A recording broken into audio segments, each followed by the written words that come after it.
महिलाओं का क्या सहारा लेते हो बुजुर्गों? महिलाएं आज भी खड़ी है, आराम से आ रही है और आराम से खड़ी रहेंगी। तो उनके होते तो आज ही ये जो समाज है ना, ये रोड पर नहीं होता। किसान भाई अपने खेतों में खेती चाय बेच के तो प्रधानमंत्री बन गए। अब उनको बुद्धि कहाँ से आएगी? चाय से बुद्धि थोड़ी ना आती है। अगर इन किसानों का दूध पी करके अगर उस दूध का थोड़ा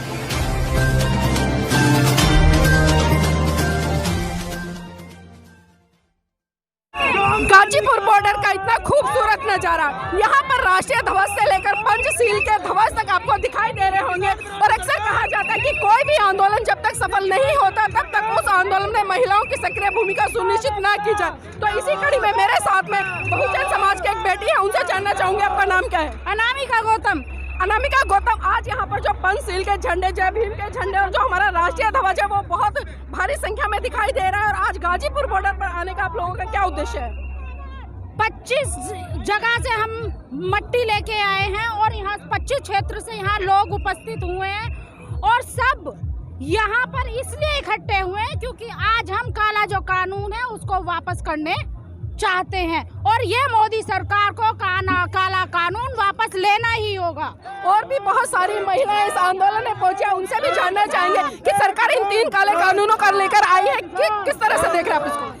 देखिए मैम, जो ये काला कानून है बिल्कुल भी ये किसानों के हित में नहीं। अगर किसानों के अगर ये हित में होता तो आज किसान यहाँ पर 1.5-2 महीने के लगभग होने को जा रहे हैं, यहाँ बैठे नहीं होते।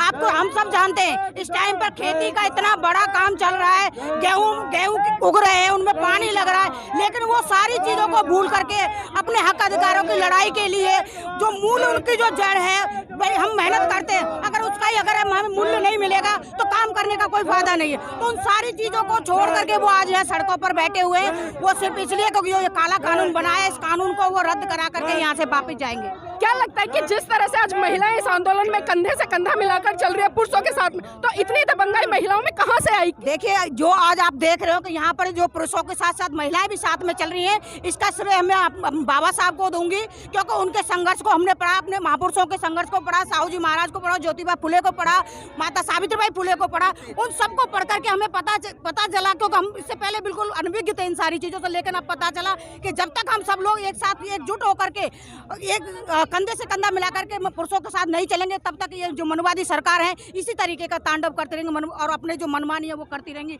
इसलिए इनको सबक सिखाने के लिए आज महिलाएं भी घर से निकल चुकी हैं मैम। और ये देख लीजिए, क्योंकि महिलाएं, क्योंकि उन्हें पता है जब वो रोटी बनाती हैं तो उन्हें हर पल इस जगह की याद आती है, उन्हें पता चलता है किस प्रकार से किसान ने ये अन्न उगाया होगा। तो उस चीज को, दर्द को लेकर के आज महिलाएं अपने घरों से बाहर निकल चुकी है और आज किसानों के हित में यहाँ पर समर्थन में आकर के खड़ी हुई है। लेकिन बहुत सारे लोग तो ये भी कह रहे हैं कि जो लोग इस आंदोलन में आ रहे हैं वो खासकर किसान नहीं, वो किसानों के द्वारा प्रायोजित किए वो लोग हैं जो पैसों से आ रहे हैं। इस पर क्या कहना है? देखिए मैम, ऐसा बीजेपी वाले लोग मानते हैं, हम नहीं मानते इस बात को। अगर ऐसी बात होती, हमें तो किसी ने नहीं पैसा दिया, हमें तो किसी ने नहीं बोला, हमें पता है ना किसानों का दर्द क्या है, किसानों की तकलीफ क्या है, किस तरीके से वो किसान अपने इस अन्न को उगाते हैं।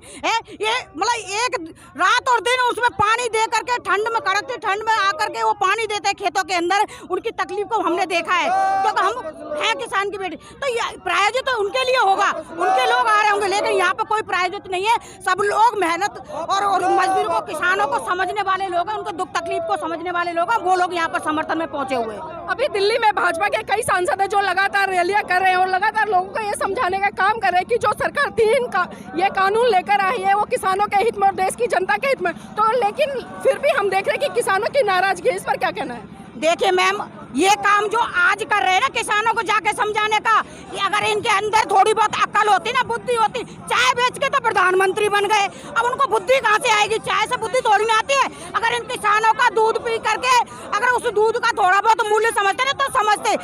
जब अगर हम कोई कानून बना रहे हैं तो पहले उस कानून को जिन लोगों के हित में बनाए उन लोगों से तो बात करनी चाहिए थी।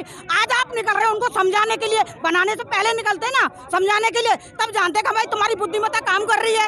ये तो सब बेवकूफ बनाने वाली बात है मैडम। ऐसा नहीं है कि आप मतलब किसानों के बहुत सुरक्षा के लिए, उनके हित के लिए ज्यादा चिंतित है, ऐसा नहीं है। ये सिर्फ और सिर्फ दिखावा। उन्हें पता है उनकी सांसें फूली हुई है, उनकी सांसें अटकी हुई है, उन्हें पता है उनकी गद्दी अब छिनने वाली है। आने वाले वक्त में ये याद रखें रखिएगा। आने वाले वक्त तो जिस प्रकार से इन लोगों को उठा करके गद्दी पर बैठाया ना, यही किसान इनको धरती की धूल चटा करके रहेगा। लेकिन अभी सुप्रीम कोर्ट और सरकार लगातार ये कह रही है, क्योंकि 2 महीने तक इस कानून को होल्ड पे रख दिया गया है और उन्होंने कहा कि खासकर महिला और बच्चों के लिए एक निर्देश पारित किया है कि महिला और बच्चों को घर चले जाना चाहिए। तो इस पर क्या कहना है? देखिए मैडम, जो सुप्रीम कोर्ट के थ्रू ये बात है जो कहलवाई जा रही है, उन्हें पता है कि उनका कुछ नहीं होने वाला, किसान यहाँ से जाने वाले नहीं है। महिलाओं का क्या सहारा लेते हो बुज़दिलो? महिलाएं का इस बात को समझती नहीं है कि महिलाओं को पता नहीं है कि हमारे किसान भाई, हमारे भाई बेटे और उनके जो हम उम्र के लोग यहाँ बैठे हुए, उन्हें पता नहीं है दर्द का कि महिलाओं का क्या सहारा लेते हो बुज़दिलो? महिलाएं आज भी खड़ी है, आराम से आ रही है और आराम से खड़ी रहेंगी, तो उनके परिवार के लोग ही तो हैं, अपने परिवार के साथ खड़ी है, इसमें क्या गलत है? तो बुज़दिल होंगी तो उनकी जो औरतें होंगी, उनकी महिलाएं होंगी, तभी वो घर में बैठी है, तभी ऐसी बकवासें कर रहे हैं। तो महिलाएं ऐसा नहीं है, महिलाएं बल्कि ज्यादा और पूरी ताकत के साथ अपना घर परिवार भी देख रही है और यहाँ पर आकर भी समर्थन कर रही है। कि जिस तरह से ये यूपी के बॉर्डर पर गाजीपुर पर ये आंदोलन चल रहा है और लगातार कई मतलब यहाँ पर सीएम भी रहे, चाहे उसमें अखिलेश यादव हो या बहन कुमारी मायावती हो या अभी वर्तमान में आदित्य योगी नाथ हो, तो आप इन तीनों के शासनकाल को देखते हुए भविष्य में 2022 में किसको सीएम के पद पर देखना चाहते हैं? देखिए मैम, जितना भी हमने शासनकाल देखा है और आज से मतलब एक 60 साल से इन मनुवादियों की सरकार रही, किसी ने भी सर्वजन के लिए कोई काम नहीं किया। लेकिन माननीय बहन जी ने मात्र एक पूर्ण बहुमत की सरकार आई थी 2007 में, और 2007 से पहले 95, 97 और 2000 में इनकी सरकार जब आई तो इन 11 महीने की सरकार में इन्होंने इतना सारा काम किया। माननीय बहन जी ने जो मेन चीज होती है ना, कानून व्यवस्था, जो बंदा कानून व्यवस्था को अगर सशक्त कर देता है ना, तो वो ये सोच लो कि पूरे देश को आराम से चला सकता है, और वो माननीय बहन जी ने करके दिखाया था। तो हम तो यही चाहेंगे कि जितने भी हमने शासन उठा करके देखते हैं, तो माननीय बहन जी जैसा शासन किसी का नहीं है, और आने वाले वक्त में उनका ही शासन आना चाहिए, तभी जा करके जो बहन बेटियों को उत्पीड़न होते हैं, अत्याचार होते हैं। अगर आज बहन जी देश की पीएम होती ना, आज अगर बहन जी देश की पीएम होती, तो आज ही ये जो समाज है ना, ये रोड पर नहीं होता, किसान भाई अपने खेतों में खेती कर रहे होते, महिलाएं अपने घरों में बैठ के अपने बच्चों को और अपने आने वाले कल को संभाल रही होती। तो यही है कि जो सरकार की हम बात करते हैं, शासन की हम बात करते हैं, तो माननीय बहन जी का शासन आना चाहिए, उन्हीं के शासन का हमें इंतजार है 2024 और 22। बिल्कुल। आपको क्या लगता है कि जिस तरह से अभी इन्होंने कहा कि अगर उत्तर प्रदेश में या इस देश में बहन जी की सरकार होती, तो आज जो किसान सड़कों पर है वो सड़कों पर नहीं होता, तो आपकी क्या राय इस पर? बिल्कुल नीलम जी, बहुत ये आप विचार है। बहन जी की सरकार होती तो ये इस तरह से नहीं होता, और आज महीने से बीते जा रहे हैं किसानों को जो यहाँ सड़कों पे पड़े हैं। कई किसानों ने अपनी जान भी गंवा दी है। अगर बहन जी की सरकार रही होती तो शायद ये दिन हमें देखना नहीं पड़ता। जो इस सरकार में इस किसानों के भी नहीं सुन सकता, वो हमारी क्या सुनेगा? इस देश को बचाओ, पीएसपी सरकार लाओ।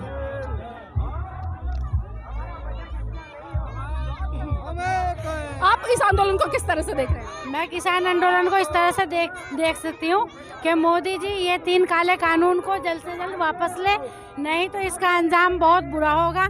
आने वाले समय में 2021 में 26 जनवरी को आप परेड देख करके आप अपने दिल से आवाज़ ये सुने कि मैं इस नतीजे पे पहुँचे देश का कानून कि आप किसान भाइयों से मतलब जीत करके, किसान भाइयों को जीत दे करके उनके घर जाने की सिफारिश करें, और ना के सुप्रीम कोर्ट के अनुमति पे हम लोग की गरीबी को, हम लोग की परेशानी को एक बिन छत के नीचे डाले।